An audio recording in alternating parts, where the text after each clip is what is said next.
अस्सलाम वालेकुम नाज़रीन, आप यूट्यूब चैनल देख रहे हैं। मैं इमरान खान हूँ। नाज़रीन, जो खबर मैंने आपको दी थी पिछले वीलॉग में, पाकिस्तान तहरीक इंसाफ ने भी उस खबर की तस्दीक कर दी है कि इमरान खान और बुशरा बीबी के साथ जेल में इस वक्त इंतहाई नामुनासिब सलूक किया जा रहा है और ये इमरान खान साहब को तोड़ने की कोशिश है। यानी अगर आप ये देखें कि लगातार उनके केसेस लगने नहीं दिए जा रहे और उनसे मुलाकातें रोकी हुई हैं और जो मुलाकात के लिए भेजा गया अली बुखारी साहब को, एक आदमी को भेजा गया और उन्होंने बाहर आकर कोई ऐसी बात नहीं की जो बातें इमरान खान साहब तवातर के साथ अपने पिछले बहुत सारे बयानात में कह रहे थे। तो एक तो मुझे लगता है कि इन्फॉर्मेशन को और मालूमात को फिर से फिल्टर किया जा रहा है और दूसरा मुझे ऐसा लगता है कि जो माफ़ी वाली जिद है या जो आर्मी चीफ की एक्सटेंशन वाला मामला आ रहा है, इन चीज़ों को लेकर इमरान खान पे दबाव बढ़ाने की कोशिश की जा रही है। अब मैंने आपको ये बताया था कि जेल में हालात बहुत परेशान कुन है। कुछ और मालूमात भी मेरे तक पहुँचेंगी तो मैं आपको बताऊँगा। तो एक तो बुशरा बीबी साहबा को करंट पड़ा है और वो करंट उन्हें ऐसे लगा कि बारिश की वजह से पानी जो है वो तारों के साथ लीक होकर उनके जो बिजली का वो है उसके अंदर आया और वहाँ पानी था और दीवार में सीलिंग थी वो गीली थी, तो वहाँ से उन्हें कोई करंट पड़ा है। एक तो ये मामला हुआ बुशरा बीबी के साथ, क्योंकि याद रखिएगा जेलों के अंदर स्विच अंदर नहीं होते, बाहर होते हैं। बाहर से जो है वो स्विच वगैरह दबाए जाते हैं। नॉर्मली जहाँ मैं रहा हूँ जेलों में वहाँ तो यही था कि वो बाहर लगाते हैं, स्विच अंदर नहीं लगाते। वो कैदी अपनी मर्जी से ऑन ऑफ नहीं कर सकता और कैदी कहीं खुदकुशी ना कर ले, इसलिए बिजली की चीज़ों को और कनेक्शन को बाहर से लगाते हैं और जो अंदर लाइट वगैरह होती है वो ऊंची होती है, वो कैदी की पहुंच से बाहर होती है। अब नाजरीन, जो बुशरा बीबी का ये मामला है। दूसरा, क्योंकि जो है वो बरसात का मौसम है तो कुछ बरसाती कीड़े वो भी अब सेल्स के अंदर हैं। अब पता नहीं वो डेलिबरेटली छोड़े जा रहे हैं, क्योंकि इस खदशे का इजहार किया गया है कि जानबूझकर ऐसे हालात पैदा किए जा रहे हैं जिससे ये मियाँ बीवी बहुत ज़्यादा तंग आ जाए। पाकिस्तान का साबिक वज़ीर आज़म और साबिक खातून अव्वल, इनकी ज़िंदगी को इस वक्त अजीरन किया हुआ है अडियाला जेल में पाकिस्तान की एस्टेब्लिशमेंट ने, और वो पूरी कोशिश कर रहे हैं कि किसी तरह ये टूट जाए। अब पाकिस्तान तहरीक इंसाफ ने उसके ऊपर रद्द-ए-अमल दिया। वो ये कहते हैं कि पाकिस्तान तहरीक इंसाफ मोहतरमा बुशरा बीबी के साथ रवा रखे जाने वाले गैर इंसानी सलूक और तौहीन अमेज़ सलूक की शदीद तरीन मजम्मत करती है। बुशरा बीबी को सिर्फ इस जुर्म की पादाश में कैद किया गया है कि वो चेयरमैन इमरान खान की अहलिया हैं। उन पर जेल में जुल्म सितम के ऐसे पहाड़ तोड़े जा रहे हैं जो किसी महज़ब मुआशरे में नाकाबिले तसव्वुर है। उनके पाँव पर कीड़े काटने के बायस जख्म पर पट्टी बांधी गई है। इनके कमरे के अंदर बिजली के बोर्ड पर बारिश के पानी से शॉर्ट सर्किट हुआ और जब उन्होंने बटन दबाने के लिए हाथ लगाया, मेरे पास जो इन्फॉर्मेशन आई है शायद वो दीवार में करंट था, तो उन्हें दोबारा 2 बार करंट लग चुका है। उन्हें पीने के लिए साफ पानी मैसर नहीं है। ये इन्फॉर्मेशन मेरे पास भी है कि जब उन्हें पानी दिया जाता है तो पीने के लिए पानी अलग है, लेकिन जो वज़ू करने के लिए या सर्द होने के लिए जो दूसरा पानी है वो जो बाल्टी में भर के देते हैं तो उसमें ऐसी मिट्टी होती है कि ये फिर इंतज़ार करते हैं कि मिट्टी नीचे बैठ जाए, फिर इस पानी को इस्तेमाल किया जाए। बर्तन में पानी भरते हैं तो पानी इतना गंदा आ रहा है कि उसको वो मिट्टी बैठने का इंतज़ार करते हैं, उसके बाद उस पानी को इस्तेमाल करते हैं। वज़ू करने और नहाने पर मजबूर किया जा रहा है गंदे पानी से। कपड़े धोने के लिए भी साफ़ पानी दस्तयाब नहीं है और बुशरा बीबी ने कपड़े फैमिली को दिए ताकि घर पर धोकर वापस लाए जाएं, लेकिन जेल इंतजामिया ने वो कपड़े बाहर तक नहीं आने दिए। मुलाकातों पर भी पाबंदियां आयद कर दी गई हैं। 2 हफ्ते बाद खान साहब से मुलाकात हुई और फैमिली से 1 माह से जायद अरसे के बाद मुलाकात इस वक्त मुमकिन हो सकी जब बीबी ने भूख हड़ताल की। अब ये जो है वो बुशरा बीबी ने भूख हड़ताल की, उसके बाद उनकी मुलाकात करवाएगी उनकी फैमिली से।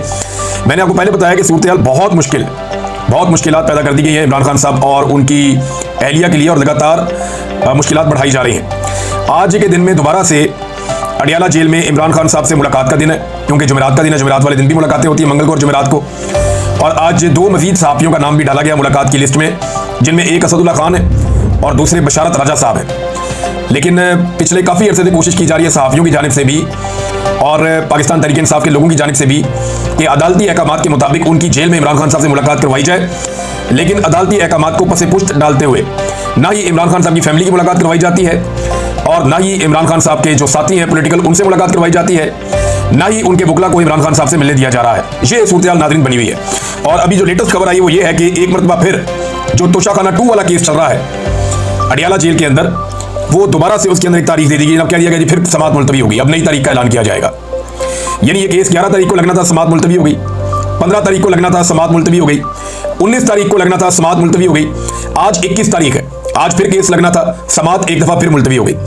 तो इमरान खान साहब को आइसोलेट किया जा रहा है, कोशिश की जा रही है उनका कोई स्टेटमेंट बाहर ना आए, वो जो बात करना चाहते हैं वो बात बाहर ना आए। और बात बाहर ना आए ये कौन चाह रहा है? मिलिट्री एस्टेब्लिशमेंट चाह रही है, क्योंकि एस्टेब्लिशमेंट को ये लगता है कि इस वक्त अगर इमरान खान साहब के स्टेटमेंट बाहर आते हैं तो उनका बराह रास्त नुकसान पाकिस्तान के फील्ड मार्शल आसिम मुनीर साहब को होगा। अब पाकिस्तान में जो एस्टेब्लिशमेंट की मकबूलियत है वो तो आपके सामने है, लोग उन्हें रोजाना बुरा भला कह रहे हैं। वो सारी कोशिशें करने के बावजूद, आलमी सतह के ऊपर पूरा हर तरह का कंप्रोमाइज करने के बावजूद, जो कुछ इनके पल्ले था इन्होंने अमेरिका के सामने कंप्रोमाइज किया, आलमी सतह पे कंप्रोमाइज किया, पाकिस्तान के वसाइल तक बेच दिए, हर चीज गिरवी रखने के लिए तैयार हो गए, लेकिन इन्हें मकबूलियत नहीं मिली। क्योंकि पाकिस्तान के अंदर हालात ये हैं, SIFC जैसा सफेद हाथी बनाने के बावजूद आर्मी चीफ ने दावा किया था कि वो 1 साल के अंदर मईशत को बिल्कुल ठीक कर देंगे। उनका काम ही नहीं है, बंदा क्या उनसे शिकवा करे? नहीं, उन्हें अलिफ बे नहीं पता मईशत की, तो वो कैसे ठीक कर सकते हैं मईशत को? 1 साल में उन्होंने दावा किया था ठीक कर देंगे, आज 2.5 साल होने को आ गए हैं, मईशत का मजीद बेड़ा गर्क हो गया। आप देखेंगे 45% पाकिस्तानी गुर्बत की लकीर से नीचे चले गए, पहले तो नहीं थे। पाकिस्तान के अंदर जो है वो ब्रेन ड्रेन हो रहा है जिस रफ्तार से हो रहा है, पहले तो नहीं था। पाकिस्तान में जो गुर्बत का इजाफा हो गया, जो बेरोजगारी का इजाफा हो गया, पाकिस्तान में जो इंडस्ट्री बंद हो रही है, पहले तो ऐसा नहीं था। रिकॉर्ड टैक्सेस आप ले रहे हैं, महंगाई बढ़ते बढ़ते कहां से कहां पहुंच गई है, पहले तो ऐसा नहीं था। ज़र मुबादला के जो ज़खायर है उनमें सारा पैसा दोस्त मुल्कों का पड़ा हुआ है, पहले तो ऐसा नहीं था। तो ये सारी तबाही गुज़िश्ता चंद सालों में हुई है और इस तबाही की जिम्मेदारी लेने के लिए कोई भी तैयार नहीं है। और अब बचने का एक ही तरीका ढूंढा हुआ है कि जो तनकीद करता है उसका मुंह बंद कर दो। हालात ठीक करने की तो कैपेसिटी है नहीं, नालायक है, नकम्मे है, मोटी खोपड़ी है, तो हालात ठीक तो कर नहीं सकते। जो हालात ठीक कर सकता है या उसकी निशानदेही कर सकता है उसको या तो जेल में डालो या सबकी आवाजें बंद कर दो। अब एक और कहानी दोबारा से रीलॉन्च की गई।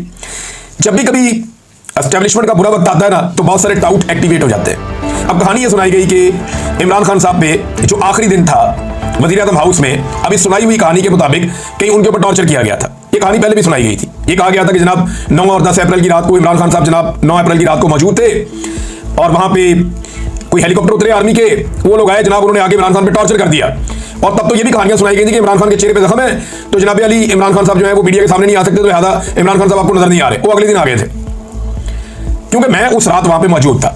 मैं भी था, मोहित मीरजादा साहब भी थे और शहीद अरशद शरीफ भी थे, साबिर शाकिर भाई भी थे, उसमें जमील फारूकी साहब थे, फ्रिया इदरीस साहिबा थी और एक जर्नलिस्ट और भी थे। यानी हम कुछ 7 जर्नलिस्ट उस रात को वहां पे मौजूद थे, मुझे अच्छी तरह याद है। और इमरान खान साहब ने हमें बुलाया था साइफर दिखाने के लिए, और साइफर हम ना देख लें इसके लिए पूरी की पूरी एस्टेब्लिशमेंट एक्टिव हुई थी। फिर एक ब्यूरोक्रेट वहां से साइफर लेके भाग गया था और हमें साइफर दिखाने के लिए जो अप्रूवल है वो कैबिनेट की चाहिए थी। तो इमरान खान साहब ने कैबिनेट के अंदर वो अप्रूवल उसी दिन दिलवाई थी कि ये साइफर इन सहाफियों को दिखाया जाए। तो मैं उनमें शामिल था, हम साइफर देखने गए थे। इमरान खान साहब से हमारी मुलाकात भी हुई थी, मैंने वो आपको बताया भी है पहले भी। लेकिन वहां एस्टेब्लिशमेंट ने पूरा जोर लगाया और साइफर को वहां से निकलवा दिया। सबसे आखिर तक मैं और शहीद अरशद शरीफ इंतजार करते रहे कि अभी साइफर आता है, हम उसे देखेंगे। तो अब जो कहानियां उल्टी सीधी सुनाई गई, तो शहबाज गिल साहब ने फिर निकाली वो चीजें बाहर जो इससे पहले वो नहीं बताते थे और उन्हें बतानी पड़ गई। वो गवाह हैं, वो उस रात वहां पे मौजूद थे, मुराद सईद भी मौजूद थे, कुछ और लोग भी मौजूद थे।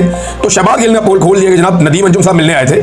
ये मिलने ही आए थे, कोई हेलीकॉप्टर आके नहीं उतरा था और कोई इस तरह का वाकया नहीं होता। मेरे सामने इमरान खान साहब गए, भले चंगे गए, और जैसे कॉन्फिडेंस के साथ इमरान खान साहब गए, जिस एतमाद के साथ वो गए, वो ऐसा लगता ही नहीं था कि आदमी ये कल वापस नहीं आएगा या इससे कोई चीज छीन ली गई है या वो थका हुआ। जनरल बाजवा जब अपनी स्टिक हवाले कर रहे थे आसिम मुनीर साहब के, तो ऐसा लगता था कि मिर्गी का दौरा पड़ जाएगा, ऐसा लगता था कि अभी गिर जाएंगे चलते चलते। ये जरा देखें ना आप, जरा ये हल्की सी वीडियो दिखाएं जरा, ये देखें। जब जनरल बाजवा जा रहे हैं स्टिक देने के लिए जनरल आसिम मुनीर को, तो ऐसा लगता था कि मिर्गी का दौरा पड़ जाएगा, ये गए अभी। लेकिन इमरान खान को मैंने निकलते हुए देखा वज़ीर आज़म हाउस से, वो ऐसे एक शेर की तरह निकला, एक मर्द की तरह, यानी उसको फिक्र नहीं थी, इक़्तिदार का उसको परवाह नहीं था। उसको एक लड़ने के लिए नई लड़ाई मिल गई थी और उसने कहा जी मैं ये लड़ाई लड़ूंगा एस्टेब्लिशमेंट के साथ, ऐसे तो वैसे थी। तो ये बात अब शहबाज गिल साहब ने बताई कि जनाब वो आए जरूर थे, लेकिन उन्होंने साइफर के मामले में रिक्वेस्ट की, तो इमरान खान साहब ने कहा कि आपने चोरों को लाकर मुसल्लत कर दिया है। अब मुझे किस मुंह से आप ये बात कर रहे हैं? बहरहाल मार कुटाई तो कोई नहीं हुई, सारे जानते हैं इमरान खान को कि इमरान खान के साथ वहां मार कुटाई करेंगे और रोला नहीं पड़ेगा, ये तो हो ही नहीं सकता। हम लोग वहीं पे मौजूद थे, बल्कि इमरान खान के जाने के बाद मैंने वहीं पे खड़े होकर एक वीलॉग किया था उसी वज़ीर आज़म हाउस में, और फिर मैं वहां से निकला था क्योंकि मैं इस्लामाबाद में मेरा घर नहीं है ना स्टूडियो था, तो मैंने वहीं से एक वीलॉग किया और फिर मैं वहां से चला गया था। तो ये मुझे अच्छी तरह याद है। ये झूठी कहानियां फैलाई जा रही हैं, पहले भी ये फैलाई गई हैं, ये बिका हुआ सौदा दोबारा से बेचने के लिए ले आते हैं। महमूद खान अचकज़ई साहब ने एक बड़ा सख्त स्टेटमेंट दिया है। अचकज़ई साहब ने पाकिस्तान की एस्टेब्लिशमेंट को मुखातिब करते हुए कहा कि आप लोगों को शर्म नहीं आती? आप लोगों ने डी चौक पर निहत्ते मासूम बच्चों के सरों पर गोलियां मारी। अगर यहां किसी खारजी ने कब्जा किया होता, वो हमारे साथ यही करते, बच्चियों की बेइज्जती करते, बड़ों के कपड़े उतारते। यही काम आप लोगों ने अपने मुल्क के बच्चों के साथ किया है, आपको शर्म आनी चाहिए। ये बात महमूद खान अचकज़ई साहब ने की। इन्हें नॉमिनेट किया इमरान खान साहब ने अपोजिशन लीडर के लिए और उसकी कंफर्मेशन भी आई है कि महमूद खान अचकज़ई साहब को अपोजिशन लीडर बनाया जाएगा अपोजिशन की जानिब से। और लेकिन एक तो वो बलूचिस्तान से उनका ताल्लुक है, दूसरा वो अपना एक सख्त मौक़िफ़ भी रख सकते हैं और सख्त बात भी कर जाते हैं महमूद खान अचकज़ई साहब। और पाकिस्तान तहरीक इंसाफ के अंदर जो है वो एक बड़ी सपोर्ट हो जाएगी। और तहरीक इंसाफ में भी कुछ लोग हैं जिन्हें अपोजिशन लीडर बनाया जा सकता था, लेकिन तहरीक इंसाफ में बहुत सारे इख्तलाफात पैदा हो रहे थे अपोजिशन लीडर की सीट को लेकर, और बहुत सारे लोग बनना चाहते थे। कुछ लोग हाल ही में कुछ सख्त स्टेटमेंट भी दे रहे थे कि मेरा शायद नंबर लग जाए, मैं बन जाऊंगा अपोजिशन लीडर। लेकिन तहरीक इंसाफ का जो भी बंदा बनेगा अगले 1-1.5 महीने में उसको भी फारिग कर देंगे। लिहाजा महमूद अचकज़ई साहब को बनाया गया कि जनाब इनको बना देते हैं, फिर देखते हैं क्या होता है। तो महमूद अचकज़ई साहब का ये स्टेटमेंट मैंने आपके सामने रखा। एक और नाज़रीन रोला पड़ गया है, ये जो 26वीं आईनी तरमीम का मामला है ना, ये बाकायदा जो जजेस कमेटी है वो अक्सरियत में ये कह चुकी है कि ये मामला सुप्रीम कोर्ट ऑफ पाकिस्तान का फुल कोर्ट सुनेगा। और उनका यह फैसला आ चुका है। अब आईने पाकिस्तान और कानून के मुताबिक जो जजेस कमेटी है उसका फैसले पे अमल होना था और अमल दरामद ऐसे होना था कि यह मामला सुप्रीम कोर्ट ऑफ पाकिस्तान के फुल कोर्ट ने सुनना था, लेकिन याह्या अफरीदी साहब ने इसको मैनेज कर लिया था। अब थोड़े दिन पहले याह्या अफरीदी साहब ने इसके बारे में कुछ मालूमात शेयर की, जब डिस्कशन थी उसको बाहर निकाला मिनट्स को, तो अब जस्टिस मुनीब अख्तर साहब ने और जस्टिस मंसूर निशात साहब ने, दोनों मुअज़्ज़िज़ जज साहबान ने जस्टिस याह्या अफरीदी साहब को खत लिख दिया। दोनों जजेस ने मिनट्स के रद्द में अपना मौक़िफ़ अब पेश किया है। जो याह्या अफरीदी साहब ने किया उसका जवाब तो आना था। उन्होंने कहा बतौर कमेटी मेंबरान हमने 26वीं तरमीम पर फुल कोर्ट का फैसला किया था। कमेटी फैसले की खिलाफ वर्जी में केस मुकर्रर नहीं किया गया था, यानी जो हमने फैसला किया था यह केस लगना चाहिए था कानूनी तौर पे।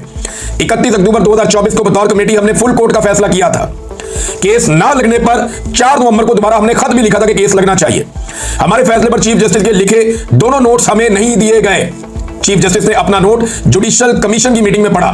जुडिशियल कमीशन इस मामले पर मजाज फोरम ही नहीं था। अंदाजा करें अब आप। मिनट्स में कहा गया कि बेंच तश्कील का मामला आईनी बेंच और आईनी कमेटी को भेजा गया। अब आप ये अंदाजा करें कि मिनट्स में ये कहा गया कि ये जो बेंच तश्कील दिया जाना है, जिसके बारे में कहा गया कि फुल कोर्ट बनाया जाए, जो 26वीं आईनी तरमीम को सारे जज बैठ के सुने कि ये ठीक हुई है या गलत हुई है, उसमें कहा गया कि ये मामला आईनी बेंच और आईनी कमेटी को भेजा गया। ये उसमें दावा किया गया, और हालांकि उस वक्त आईनी बेंच और आईनी कमेटी का वजूद ही नहीं था। ये तो कैलगरी फॉन्ट वाला काम नहीं हो गया कि फॉन्ट बाद में बना और तहरीर पहले आ गई उस फॉन्ट के अंदर, और ट्रस्ट डीड जो है वो पहले से लिखी गई, फॉन्ट बाद में मार्केट में आया। ये तो वही काम हो गया ना कि आईनी बेंच और आईनी कमेटी वो बाद में बनी, लेकिन मामला उनको पहले चला गया, क्योंकि ये मामला तो पुराना था। उस वक्त ये दोनों चीजें थी ही नहीं, और चीफ जस्टिस साहब ने दावा कर दिया दोनों चीजें इनको भेजी हैं। तो नाज़रीन, सुप्रीम कोर्ट ऑफ पाकिस्तान में एक मामला लगातार लटक रहा है और ये गले की हड्डी बनेगा। ये निजाम इसके अंदर फंस जाएगा जिस दिन भी अवाम बाहर आए और अवामी ताकत का मुजाहरा हुआ। जब भी कभी वकला खड़े हो गए, जजेस खड़े हो गए, इन सवालों का जवाब देना पड़ेगा, क्योंकि इन सवालों का जवाब अभी तक किसी के पास नहीं है। नाज़रीन, एक मुर्तज़ा सुलंगी साहब है, ये शायद आपने कहीं देखा हो। ये पाकिस्तान के इंफॉर्मेशन मिनिस्टर भी बनाए गए थे निगरान सेटअप में, और इनका दावा है कि एक जर्नलिस्ट है। इससे पहले इन्हें पाकिस्तान पीपल्स पार्टी के दौर में नवाजा गया।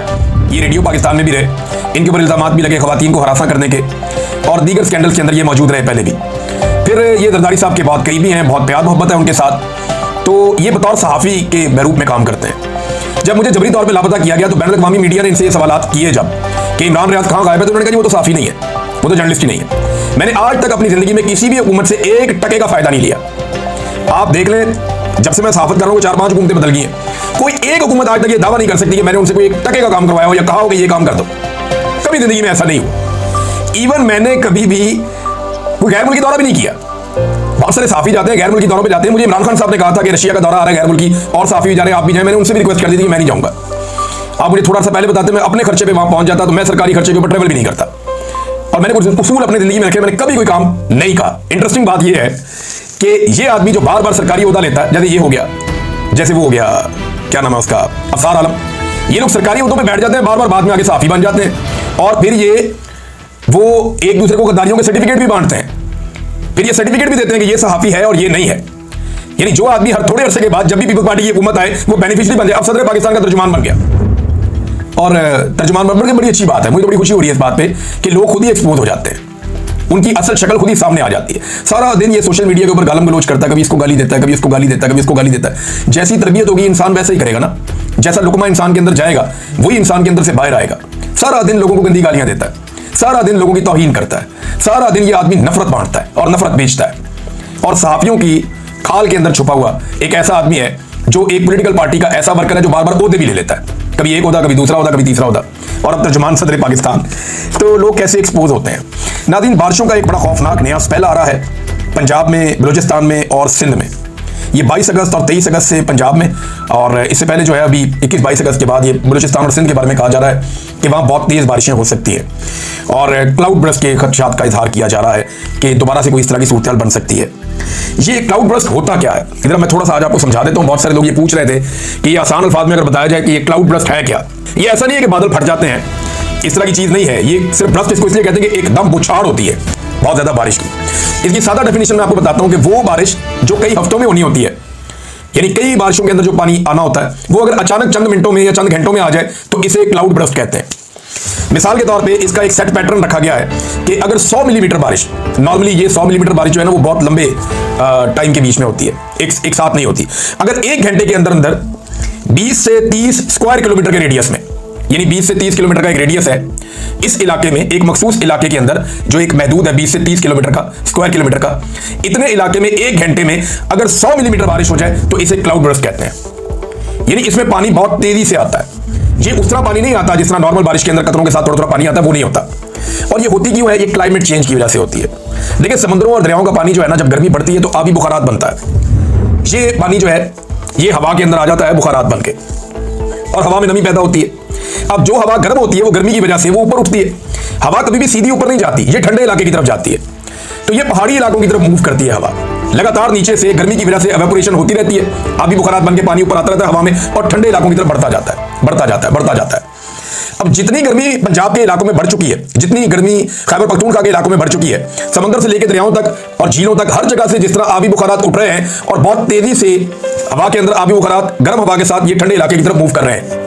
नॉर्मली जब एक सर्टेन लेवल तक ठंडे होते हैं ना, तो उसके बाद एक अमल के जरिए बादल बन जाता है, और वो बादल वक्तन फवक्तन जब ठंडक उसे मिलती है तो वो बरसता है पहाड़ों पे, मुख्तलिफ इलाकों में जहां से ठंडक मिलती है वहां वो बरसता है। लेकिन यहां पे ये हो रहा है कि गर्मी इतनी शदीद बढ़ गई है दरख्तों की कटाई की वजह से, और इतनी ज्यादा गर्मी हो गई है ग्लोबल वार्मिंग की वजह से, या जिसे आप कहते हैं क्लाइमेट चेंज की वजह से। गर्मी पाकिस्तान के रीजन में, इंडिया के रीजन में इवन इतनी ज्यादा बढ़ गई है कि नीचे से बहुत तेजी से आबी बुखारात जा रहे हैं लगातार ठंडे इलाकों की तरफ। और इससे पहले कि वहां जाके जो पहले से मौजूद आबी बुखारात हैं वो ठंडे हो, ये नीचे से और ज्यादा सप्लाई होती है। तो जो सप्लाई है वो इतनी ज्यादा गर्म हवा की बढ़ गई है कि वो जो बादल बनने का प्रोसेस है और बारिश होने का प्रोसेस है वो एक टाइम लिमिट तक के लिए रुक जाता है, और फिर इतने ज्यादा बादल बन जाते हैं, इतने ज्यादा बादल बन जाते हैं उन पहाड़ों की चोटियों के करीब कि फिर वो एकदम पानी बरसता है, और वो है क्लाउड बर्स्ट। ये सिचुएशन गुज़िश्ता चंद सालों से हम देख रहे हैं, और अब ये सिचुएशन बढ़ती चली जा रही है, बढ़ती चली जा रही है। इसके अंदर रास्ते में जो भी आता है पानी उसको बहा कर ले जाता है। यानी वो पानी बारिश का जो कई हफ्तों तक बहना चाहिए था, आहिस्ता आहिस्ता आना चाहिए था, उससे जमीनें सैराब होनी चाहिए थी, उस पानी को जमा किया जा सकता था, वो आपके दरियाओं के अंदर बह सकता था, नहरों में जा सकता था। वो सारा का सारा पानी एक शिद्दत के साथ एकदम आता है, चंद मिनटों के अंदर क्लाउड बर्स्ट होता है, 1-1.5-2 घंटे की सारी कहानी है, और वो पानी बह के निकल जाता है। ना वो पानी किसी काम आता है, बल्कि वो तबाही और बर्बादी कर देता है, और उस पानी से आपका जमीनी कटाव हो जाता है, बहुत ज्यादा तबाही हो जाती है, लोगों के घर बह जाते हैं, जो पाकिस्तानियों के साथ इस वक्त हो रहा है।